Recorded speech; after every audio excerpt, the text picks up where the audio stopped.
If you're new to our channel, we'd love to have you join our little community. Just hit that subscribe button and turn on those notifications. We promise it will be worth your while.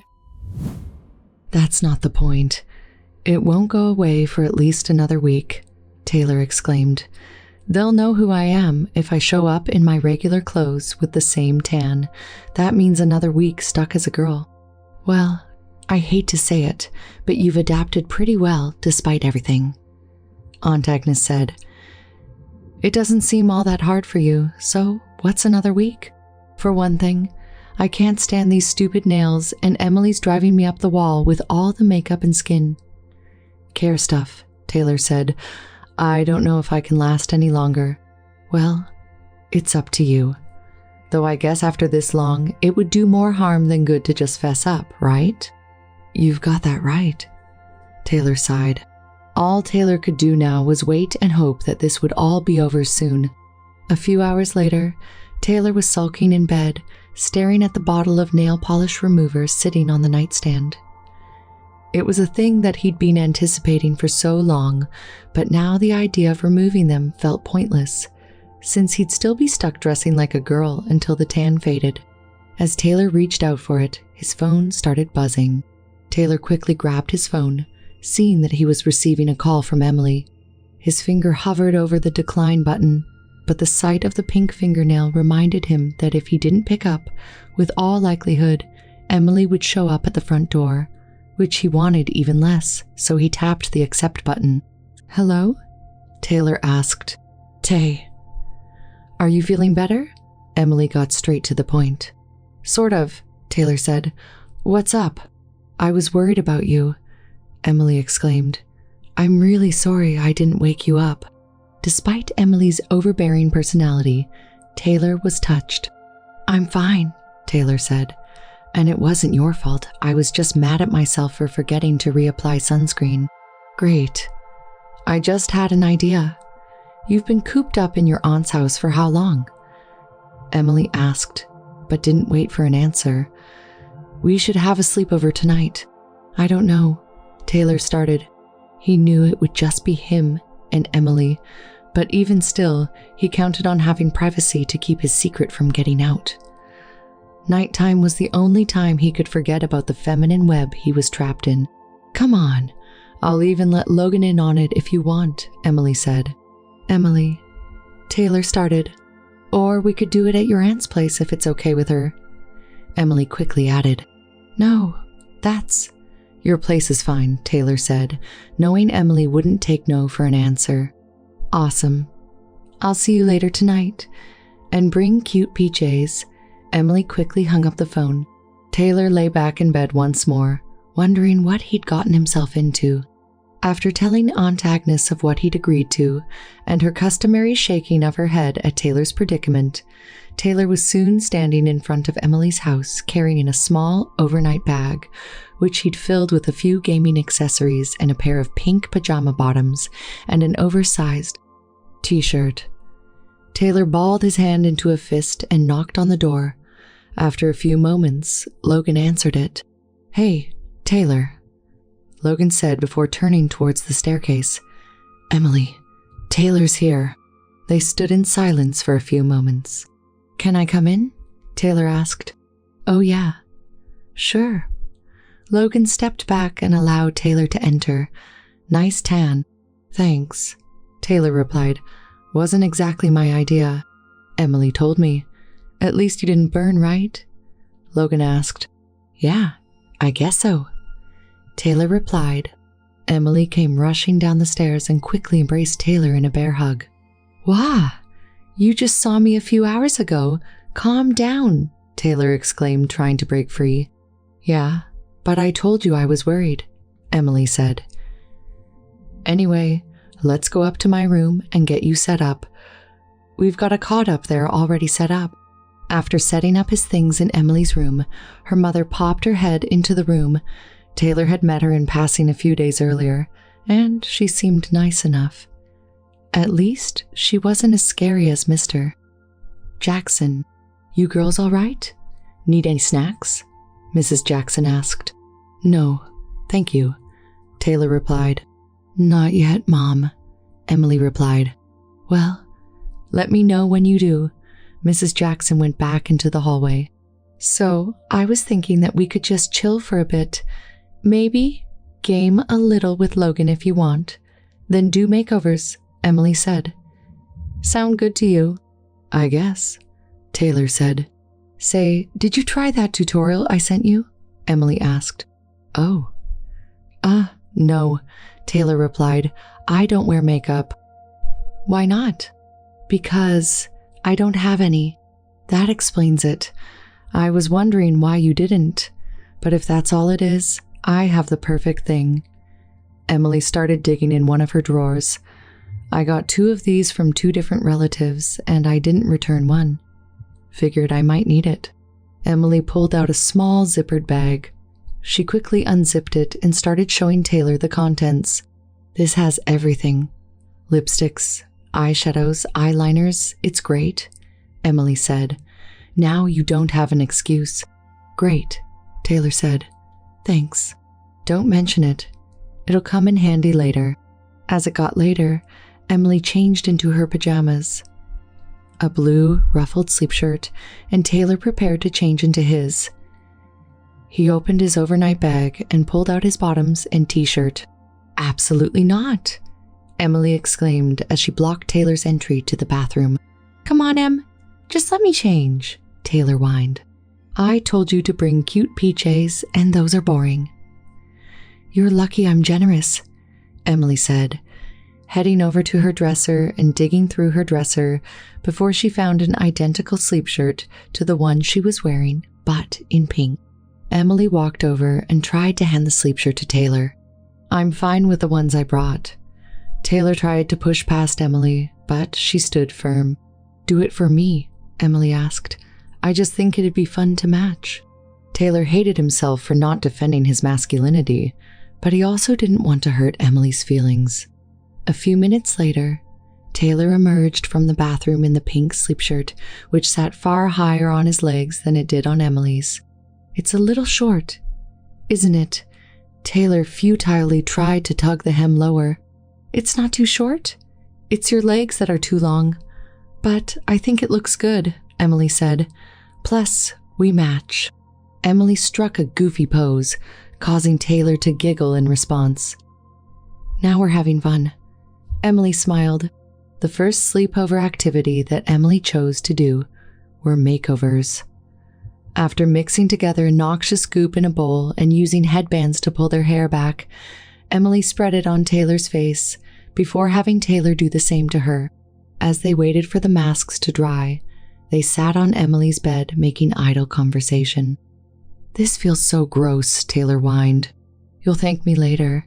This is supposed to be great for your skin, Emily said. Yeah, if I wanted my face to smell like nachos. Taylor wiped the goop out of his nostrils. It's part of the experience, though. But I bet you'll like the next part, Emily said, rushing over to her vanity and grabbing a few things. Returning to her bed, Emily dumped what she'd brought onto the bed. Cotton balls, nail polish remover, nail clippers, a nail file, and a bottle of pink nail polish that closely resembled the shade that Taylor's fingers sported. Next up, pedicures, Emily said. Now we'll match. Great, Taylor said. But I think I'm good with just my fingernails. Like I said, it was my aunt's idea. And your aunt has great taste, Emily retorted. Yeah, but, Taylor started. Come on, you do me, I do you, Emily said, handing Taylor the nail polish bottle. Emily extended her foot and rested it in Taylor's lap. Taylor picked up Emily's foot and looked down at her bare feet. Taylor unscrewed the cap on the bottle, and the chemical smell hit his face. Taylor pulled out the brush, moving it towards Emily's big toe. He held the brush hesitantly as he hovered over Emily's toenail. You don't know how to do it, do you? Emily asked. You... Taylor's heart began racing. It's nothing to be ashamed of. Really, Emily put a reassuring hand on Taylor's shoulder. Hand it to me. Taylor handed back the bottle of nail polish, and Emily twisted the cap back onto it.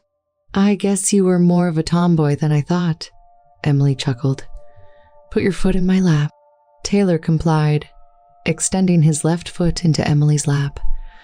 Emily picked up the nail file and started to file and trim each of Taylor's toenails. As she worked, Taylor let out a voluntary giggle. Tickles.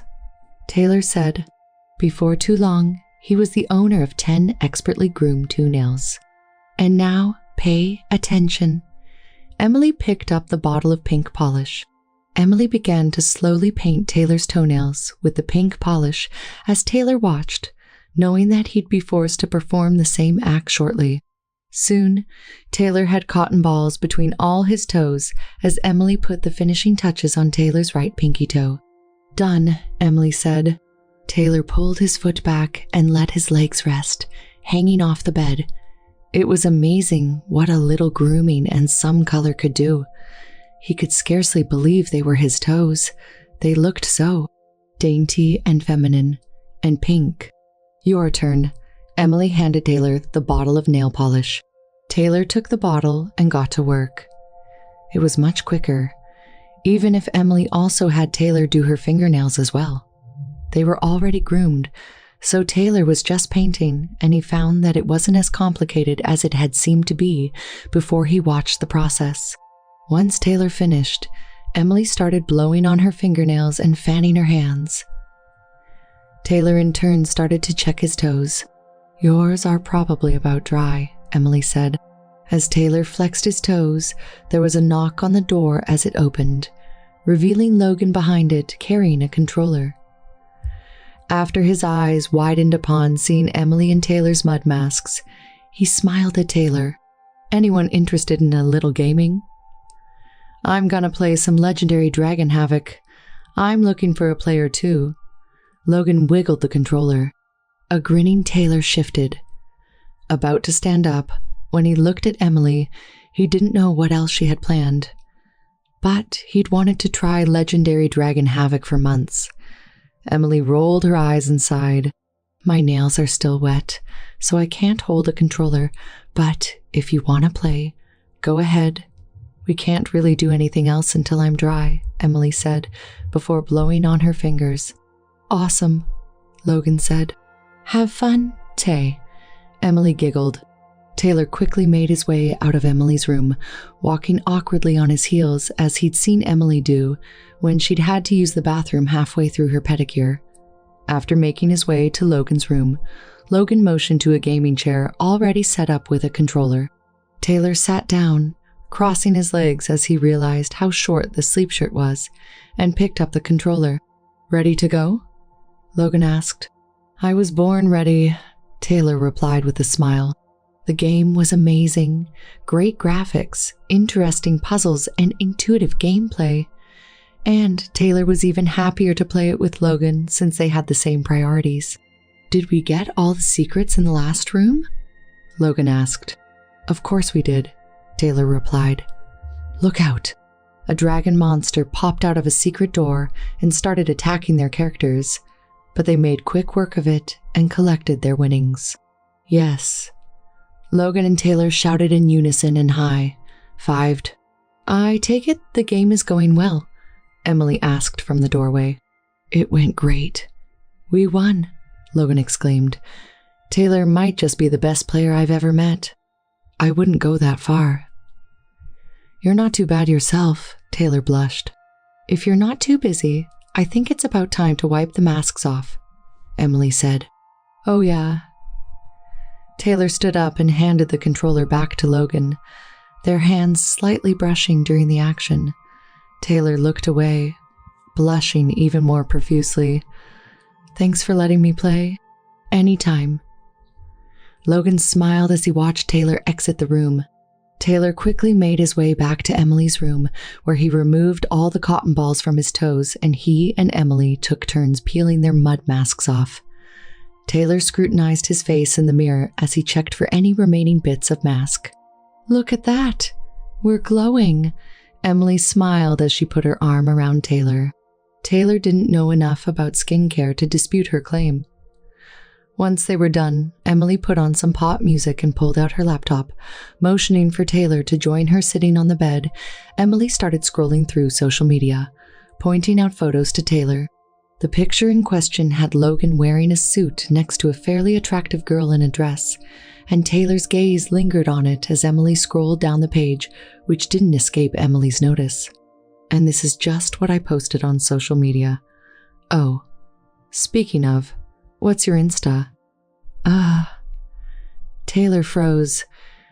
He did have social media accounts, except for him as he normally was, and not the girl Emily had gotten to know. No Insta. How about Snapchat, Twitter, Facebook? Emily asked. Nothing. My parents are really strict. They don't really let me do social media, Taylor said. You know how parents are. Do, if you want to see overprotective. Just look at my dad, Emily giggled. Remember my date to the winter formal? My dad had a chat with him when I went back inside for my purse. He nearly crapped his pants in the limo. I can see why, Taylor replied. So you understand why I follow their rules then? Of course. But what if you made a secret account? One just for us.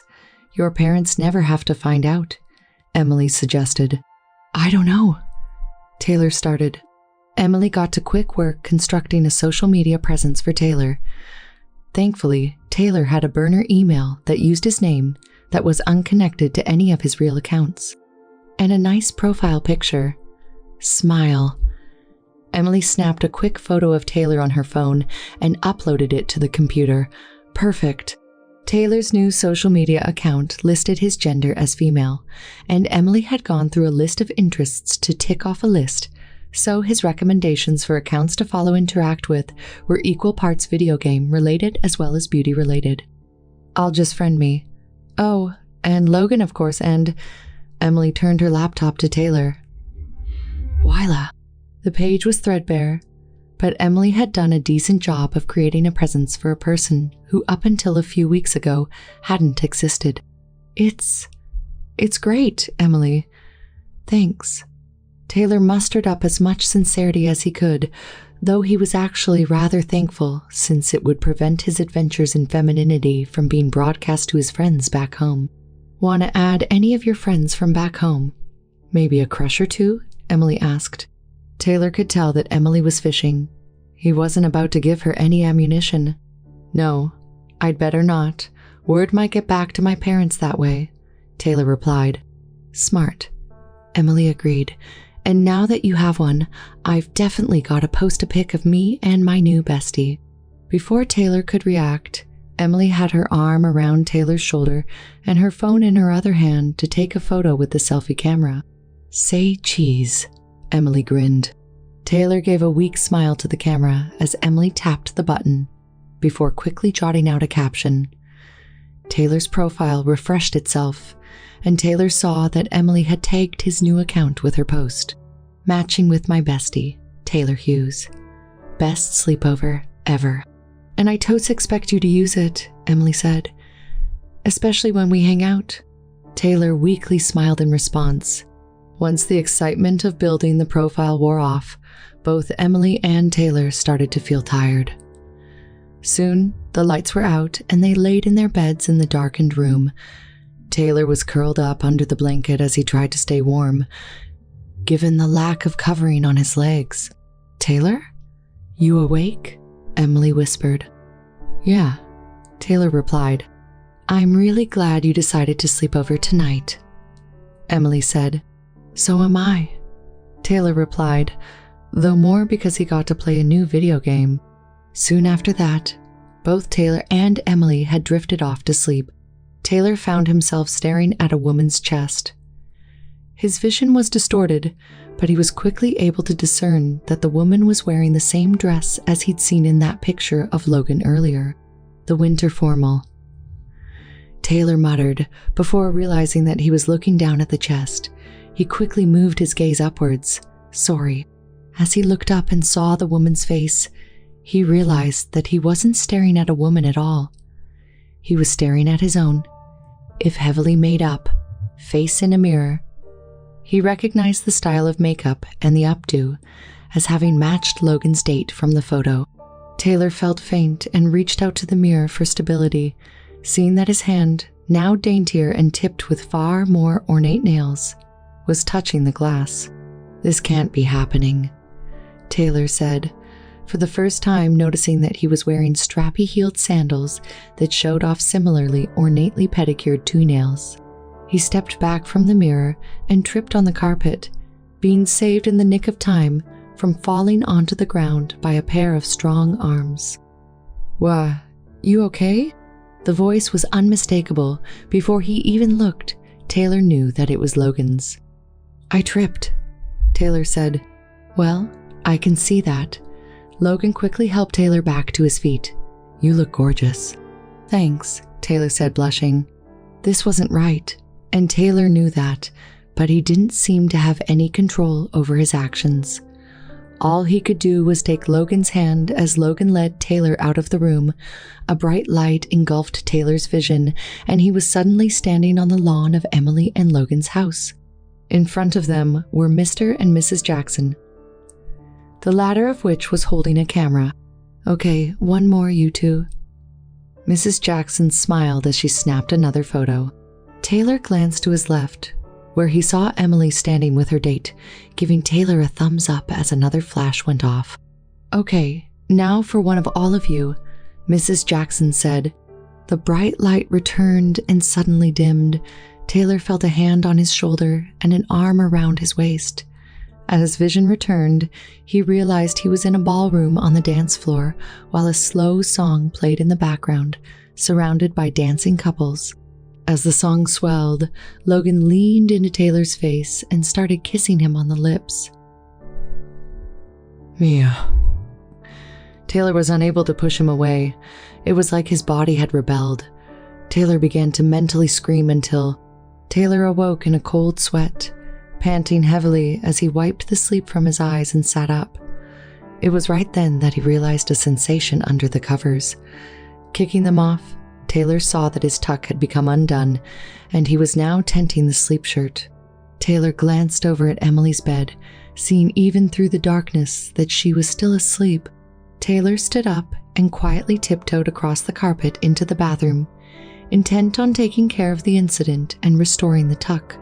Hours later, after Taylor had finished in the bathroom and went back to sleep, sunshine streamed through the curtains and woke Taylor up. Well, that and the sounds of Emily rummaging through her drawers. Taylor sat up, brushing the hair out of his face to see Emily lacing up her sneakers. "Mornin', Tay." Emily smiled.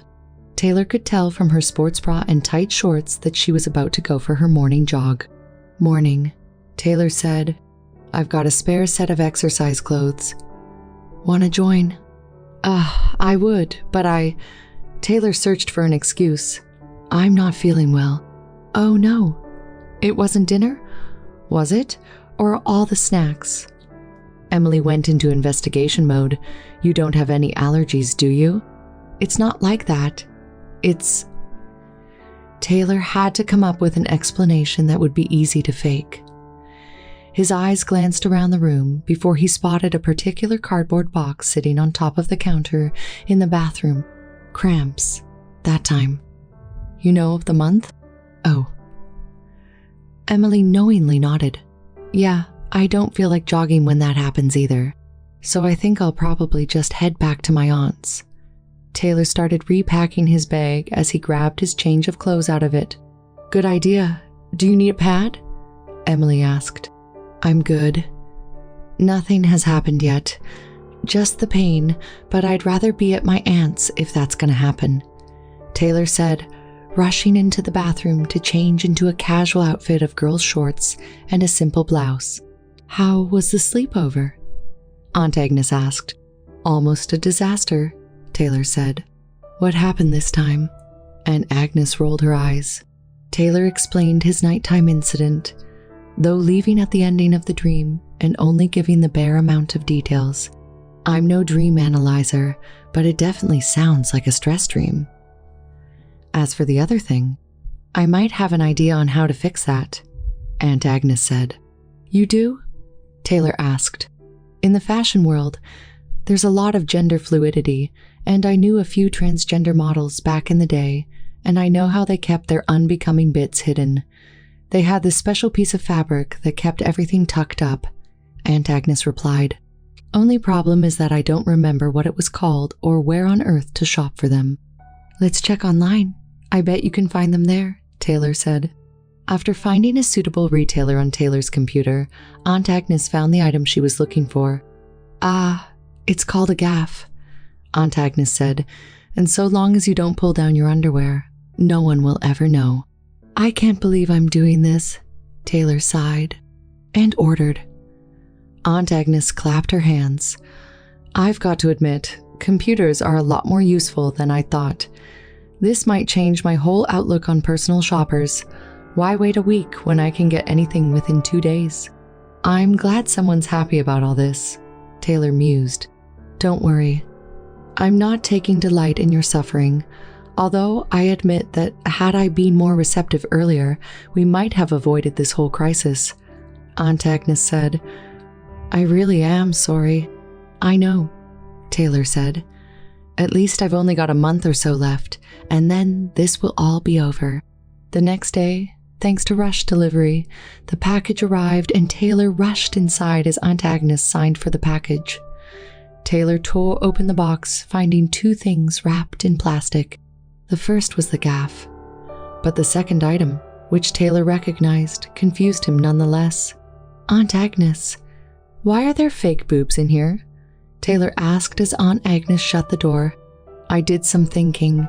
Given the incident at the sleepover, it's only a matter of time before you'd need to do something about your chest, and I figured if I could help you get ahead of a potential embarrassment, I should, Aunt Agnes said.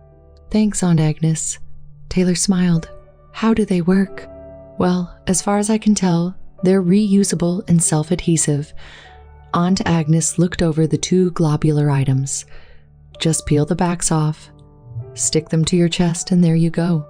All right. Taylor stared at the fake breasts as Aunt Agnes handed them to him. Why don't you go try them on? Aunt Agnes suggested. Good idea. Taylor nodded and rushed upstairs to his room. After following all the instructions and a very helpful internet tutorial, Taylor pulled a pair of shorts over the panties and adjusted the bra under his shirt. While Taylor doubted the necessity of the fake breasts, it was at least helpful to know that he wouldn't accidentally get outed if his shirt got pulled up. I'm seeing less and less of myself in the mirror, Taylor lamented as he looked at his reflection. Staring back at Taylor was a teenage girl between the shaved body, his new accessories, and his long hair. Even without makeup, he was having a hard time finding the teenage boy that he'd been just a few short weeks ago. Would he ever see himself again? One of most annoying things about Emily, Taylor had decided, was her sleep schedule. So far, he'd been able to avoid her morning jogs, but she was always at the door right after, far earlier than Taylor would have liked. And unlike Logan, who unfortunately, or fortunately, given Emily's repeated hinting that Taylor had a crush on him despite his objections, had other obligations most of the time, she was free to drag Taylor wherever she wanted to go. Usually, the mall. Taylor's happiness about not having to try on clothes the first time rapidly evaporated in each successive visit as he was forced into a fashion show nearly every time. Though of course, things were far easier than they'd be if he didn't have his masculinity obscuring accessories, which he was thankful for, after Emily walked in on him while getting dressed in his room. Today, though, would prove to be different than the usual trip. Wait a minute, Emily. This isn't the way to the mall, Taylor said, looking out the passenger side window. After as many trips as she'd taken him on, he'd committed the route to memory. Oh yeah, I just have to make a stop first, Emily said as she pulled into a parking lot of a large brick building. What is this place? Taylor asked. Summit Academy. It's the private school that Logan and I will be attending this fall, Emily replied. It's supposedly really good, but they have uniforms. Bleach, That stinks. Being told what to wear, Taylor said, sarcastically, though Emily didn't seem to notice. Why are we here now, though? School's not for another month. I was a cheerleader at my old school, remember? And if I want to keep doing it, they have a summer program that I have to attend to, make it onto the team. It's dumb. But at least it's something to do, Emily said. And they insist on students signing up in person. Come in with me? Taylor didn't want to, but he didn't really want to stay in the car since he didn't know how long the wait would be. So he got out with Emily and entered the school. It was a stereotypical private school. Big corridors, a giant staircase in the front, and somewhat atypically, a folding table set up with two young women wearing blazers and tartan skirts behind it. Emily walked up to it and started scanning the papers on the table. Is this where I sign up for the cheer program? Emily asked. Sure is. Just fill out this application. One of the young women handed Emily a stapled packet. Standard stuff, and we'll send out the schedule next week. And one for you. The other young woman handed Taylor a packet, but he tried to refuse it. Oh no, I'm not from around here. I'm just visiting family for the summer. Taylor said. Yeah, she's not a student, Emily said. Actually, the program is open to anyone who's interested. The coach just requires any student who wants to be a cheerleader to attend. The first young woman said. Really? Emily squealed. What do you say? Tay, it'll be so much fun. I don't know, Taylor said. I wouldn't want to take a spot away from a student. Don't worry. Students are part of a separate list. They all get spots. Besides, it's no commitment. If you don't like it, you're allowed to quit.